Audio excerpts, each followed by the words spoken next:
ಸಿಂಹರಾಶಿ ವ್ಯಾವಹಾರಿಕವಾಗಿ ದೂರದೃಷ್ಟಿ ಇದ್ದರೆ ಬಹಳ ಒಳ್ಳೆಯದು. ವ್ಯವಹಾರವನ್ನು ಆರಂಭ ಮಾಡಿದಾಗ, ಅದಕ್ಕೆ ಹೂಡಿಕೆಯನ್ನು ಮಾಡಿದಾಗ ಕೇವಲ ಇವತ್ತಿನ ಅನುಕೂಲ, ಇವತ್ತಿನ ಲಾಭಕ್ಕಷ್ಟೇ ಮಾತ್ರ ಸೀಮಿತವಾಗಿರದೆ ಮುಂದಿನ ಅಂದರೆ ಭವಿಷ್ಯದ ಚಿಂತನೆಯನ್ನು ಮನಸ್ಸಿನಲ್ಲಿಟ್ಟುಕೊಂಡು ಆ ರೀತಿಯಲ್ಲಿ ನೀವು ಯೋಜನೆಗಳನ್ನು ಹಾಕಿದಾಗ ಅದು ಒಂದಷ್ಟು ಅನುಕೂಲಕ್ಕೆ ಕಾರಣವಾಗತ್ತೆ ಅನ್ನುವಂಥದ್ದು ಇಲ್ಲಿ ಗಮನಿಸಬೇಕು. ವಿಶೇಷವಾಗಿ ವಿರೋಧಿಗಳಿಗೆ ಸರಿಯಾದಂತಹ ಉತ್ತರವನ್ನು ಕೊಡ್ತೀರಿ. ಯಾರು ನಿಮ್ಮ ಶತ್ರುಗಳಿದ್ದಾರೆ, ನಿಮ್ಮ ವಿರುದ್ಧವಾಗಿ ಕೆಲಸವನ್ನು ಮಾಡುವಂಥವರಿದ್ದಾರೆ, ಅವರಿಗೆ ಸರಿಯಾದಂತಹ ಉತ್ತರ ನಿಮ್ಮಿಂದ ಸಿಕ್ಕುವಂಥದ್ದಾಗತ್ತೆ. ಹಿರಿಯರಿಂದ ಧನ ಸಹಾಯವಾಗುತ್ತೆ. ದೊಡ್ಡವರು ನಿಮ್ಮ ಕೆಲಸಕ್ಕೆ, ನಿಮ್ಮ ಯೋಜನೆಗಳಿಗೆ ಅನುಕೂಲವಾಗುವಂತಹ ರೀತಿಯಲ್ಲಿ ಒಂದಷ್ಟು ಹಣದ ಸಹಾಯವನ್ನು ಮಾಡ್ತಾರೆ ಎನ್ನುವಂಥದ್ದು. ಉದ್ಯೋಗದಲ್ಲಿ ಬಡ್ತಿ, ಪ್ರಶಂಸೆ ಇವೆಲ್ಲವೂ ಕೂಡ ನಿಮಗೆ ಸಿಕ್ಕತ್ತೆ. ವ್ಯಾವಹಾರಿಕವಾಗಿ ಸಮಯ ಚೆನ್ನಾಗಿದೆ ಅನ್ನುವಂತಹ ಸೂಚನೆ ನಿಮಗೆ ಸಿಗ್ತಾ ಹೋಗುತ್ತೆ. ತಂದೆ ಮಕ್ಕಳ ಬಾಂಧವ್ಯ ಗಟ್ಟಿಯಾಗ್ತಾ ಹೋಗುತ್ತೆ. ವ್ಯವಹಾರ ನಿಮ್ಮ ಬಂಧುತ್ವವನ್ನು ಇನ್ನಷ್ಟು ಹತ್ತಿರ ಮಾಡುತ್ತೆ, ಬೆಸೆಯುತ್ತೆ ಅನ್ನುವಂಥದ್ದು ಮುಖ್ಯವಾಗುತ್ತೆ. ಹಲವಾರು ಯೋಜನೆಗಳು ನಿರ್ಧಾರವಾಗ್ತಕ್ಕಂತಹ ಸಮಯ. ಈ ಕ್ಷಣದಲ್ಲಿ ನಾವು ಯಾವ ನಿರ್ಧಾರ ಮಾಡ್ತೀವೋ ಅದು ಕಾರ್ಯರೂಪಕ್ಕೆ ಬರುತ್ತೆ, ಅದರಿಂದ ಒಳ್ಳೆಯದಾಗುತ್ತೆ ಎನ್ನುವಂತಹ ಭಾವನೆ ನಿಮಗೆ ಗಟ್ಟಿಯಾಗ್ತಾ ಹೋಗುತ್ತೆ. ಸುಬ್ರಹ್ಮಣ್ಯ ಸ್ವಾಮಿಯನ್ನು ಪ್ರಾರ್ಥನೆ ಮಾಡಿ ಇನ್ನಷ್ಟು ಮತ್ತಷ್ಟು ಒಳಿತನ್ನು ನೋಡಿ. ಶುಭವಾಗಿ. ಕನ್ಯಾ ರಾಶಿ ಪ್ರತಿಭೆಗೆ ತಕ್ಕ ಪ್ರತಿಫಲ ಸಿಕ್ಕುವಂಥದ್ದು. ನಿಮ್ಮಲ್ಲಿ ಇರತಕ್ಕಂತಹ ಬುದ್ಧಿವಂತಿಕೆ ಸದ್ವಿನಿಯೋಗವಾಗ್ತಕ್ಕಂತಹ ಸಮಯ ಇದು ಅಂತ ಹೇಳಬೇಕು. ಆರೋಗ್ಯದಲ್ಲಿ ತುಂಬ ಏರುಪೇರಾಗುತ್ತೆ. ನಿಮಗೆ ಗೊತ್ತಿಲ್ಲದೆ ಇರತಕ್ಕಂತಹ ಒಂದಷ್ಟು ಶಾರೀರಿಕವಾದಂತಹ ತೊಂದರೆಗಳು ನಿಮ್ಮಲ್ಲಿ ಇದೆ ಅನ್ನುವಂಥದ್ದು ಸೂಚ್ಯವಾಗಿ ಕಾಣುತ್ತೆ. ಸರಿಯಾದಂತಹ ವೈದ್ಯರನ್ನು ಸಂಪರ್ಕ ಮಾಡಿ ಅವರಿಂದ ಸರಿಯಾದಂತಹ ಮಾಹಿತಿಯನ್ನು ಪಡ್ಕೊಳ್ಳಿ ಅಂತಕ್ಕಂಥದ್ದು. ವೈಯಕ್ತಿಕವಾದಂತಹ ಪ್ರತಿಷ್ಠೆಯಿಂದ ಎಲ್ಲವನ್ನ ಮರೆತು ಬಿಡ್ತೀರಿ. ನಾನೇ ಅನ್ನುವಂತಹದ್ದು ನಿಮ್ಮನ್ನು ಎಲ್ಲ ರೀತಿಯಿಂದಲೂ ಹಿನ್ನಡೆ ಆಗೋ ಹಾಗೆ ಮಾಡ್ತಕ್ಕಂಥದ್ದಾಗತ್ತೆ. ಅಪರೂಪದ ಅತಿಥಿಗಳಿಗೆ ಅವಮಾನವಾಗುತ್ತೆ. ಯಾರೋ ಬಹಳ ಅಪರೂಪಕ್ಕೆ ನಿಮ್ಮ ಮನೆಗೆ ಬಂದಿರ್ತಾರೆ ಅಥವಾ ನಿಮ್ಮನ್ನು ಭೇಟಿಯಾಗಿರ್ತಾರೆ, ನಿಮ್ಮಿಂದ ಅವರಿಗೆ ಅವಮಾನವಾಗತ್ತೆ.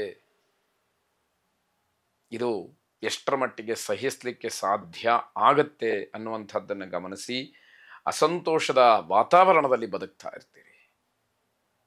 ಯಾವ ಪುರುಷಾರ್ಥಕ್ಕೆ, ಎಲ್ಲಿಯ ಸಮಾಧಾನಕ್ಕೆ? ಅದು ಬೆಂಬಿಡದೆ ನಿಮ್ಮನ್ನು ಕಾಡ್ತಾನೇ ಇರತಕ್ಕಂಥದ್ದು. ಆಸ್ತಿ ನಷ್ಟವಾಗ್ತಕ್ಕಂತಹ ಅಪಾಯದ ಸೂಚನೆಯೂ ಕೂಡ ಇದೆ. ದೊಡ್ಡ ಪ್ರಮಾಣದಲ್ಲಿ ನಿಮ್ಮ ಆಸ್ತಿಯನ್ನು ನೀವು ಕಳ್ಕೊಳ್ಬೇಕಾದಂತಹ ಪ್ರಮೇಯ ಅಲ್ಲಿ ಒದಗತ್ತೆ ಅಂತಕ್ಕಂಥದ್ದು. ದುರ್ಗಾದೇವಿಯನ್ನು ಪ್ರಾರ್ಥನೆ ಮಾಡಿ ಇರತಕ್ಕಂತಹ ಸಕಲಾಪತ್ತುಗಳು ನಿವೃತ್ತಿ ಆಗಲಿ ಎನ್ನುವಂತಹ ದೈನ್ಯ ಭಾವನೆ, ದೈನ್ಯ ರೀತಿಯ ಪ್ರಾರ್ಥನೆ ನಿಮ್ಮದಾಗಿರಲಿ. ಶುಭವಾಗಿ. ತುಲಾರಾಶಿ ನಿರುದ್ಯೋಗಿಗಳಿಗೆ ಉದ್ಯೋಗಕ್ಕೆ ಅವಕಾಶಗಳು ಸಿಗ್ತಕ್ಕಂಥದ್ದು ಅಥವಾ ಆ ಸೂಚನೆ ಬಂದು ಮುಂದಿನ ದಿನಮಾನದಲ್ಲಿ ಒಳ್ಳೆಯದಾಗ್ತಕ್ಕಂತಹ ಯೋಗ ಇದೆ. ಆರೋಗ್ಯದಲ್ಲಿ ಚೇತರಿಕೆಯನ್ನು ಕಾಣ್ತೀರಿ. ಶಾರೀರಿಕವಾಗಿ ಮಾನಸಿಕವಾಗಿ ಏನೋ ಸ್ವಲ್ಪ ಮಟ್ಟಿನ ಅಸ್ವಸ್ಥತೆ ನಿಮ್ಮನ್ನು ಕಾಡ್ತಾ ಇದ್ದರೆ ಅದರಿಂದ ಹೊರಬರ್ತೀರಿ ಅಂತಕ್ಕಂಥದ್ದು ಮುಖ್ಯವಾಗುತ್ತೆ. ಬೇರೆಯವರಿಗೆ ಸಹಾಯವನ್ನು ಮಾಡಲಿಕ್ಕೆ ಮುಂದಾಗ್ತೀರಿ. ನಿಮ್ಮ ಶಕ್ತಿಯನ್ನು ಮೀರಿ ಸಹಾಯವನ್ನು ಒಂದಷ್ಟು ಮಾಡಬೇಕು ಅಂತಕ್ಕಂತಹ ಮನೋಭಾವ ನಿಮ್ಮದಾಗ್ತಕ್ಕಂಥದ್ದು. ವಿವಾಹದ ಯೋಗ ಕೂಡಿ ಬರುವಂಥದ್ದು. ಮದುವೆಗೆ ಸಂಬಂಧಪಟ್ಟ ಹಾಗೆ ಒಂದಷ್ಟು ಏನೋ ಬದಲಾವಣೆಗಳು, ಬೆಳವಣಿಗೆಗಳು ಆಗಿ ಮನಸ್ಸಿಗೆ ಸಮಾಧಾನ ಸಿಕ್ಕುವಂಥದ್ದಾಗತ್ತೆ. ಉದ್ಯೋಗ ಬದಲಾವಣೆಗೆ ಸುಸಮಯ.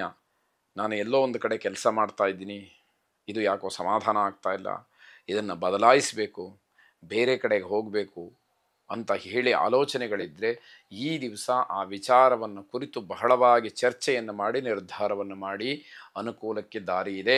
ಋಣಬಾಧೆ ನಿವೃತ್ತಿಯಾಗತ್ತೆ, ನೆಮ್ಮದಿ ಸಿಕ್ಕತ್ತೆ.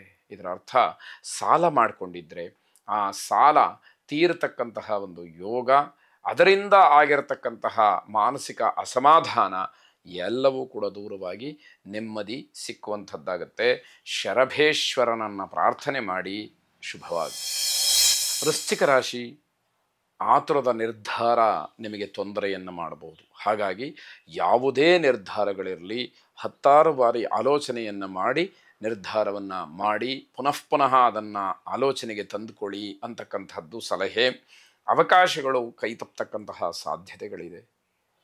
ಅವಕಾಶ ವಂಚಿತರಾಗ್ತೀರಿ. ಇದು ಗ್ರಹಗತಿಯ ಪ್ರಭಾವ, ಗ್ರಹಗತಿಗಳ ಆಟ, ಗ್ರಹಚಾರ ಅಂತ ಹೇಳಿ ಭಾವಿಸ್ಬೇಕು. ಮಕ್ಕಳ ವಿಚಾರದಲ್ಲಿ ತುಂಬ ಎಚ್ಚರಿಕೆಯಿಂದ ಇರಬೇಕು.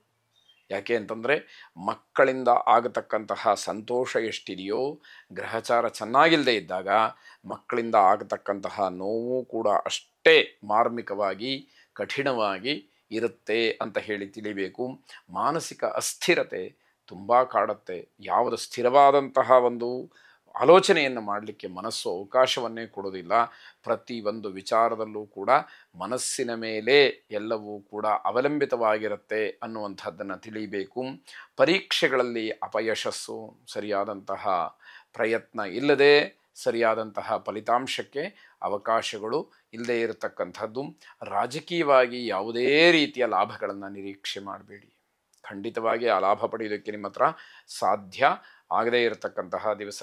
ನರಸಿಂಹಸ್ವಾಮಿಯನ್ನು ವಿಶೇಷವಾಗಿ ಪ್ರಾರ್ಥನೆ ಮಾಡಿ. ಅಂತಹ ನರಸಿಂಹಸ್ವಾಮಿ ನಿಮ್ಮೆಲ್ಲ ದುರಿತಗಳನ್ನು ದೂರ ಮಾಡಲಿ, ಒಳಿತನ್ನು ನಿಮಗೆ ಪ್ರಾಪ್ತ ಮಾಡಲಿ ಅಂತ ಹೇಳಿ ಹಾರೈಸ್ತಾ ಶುಭವಾಗಿ.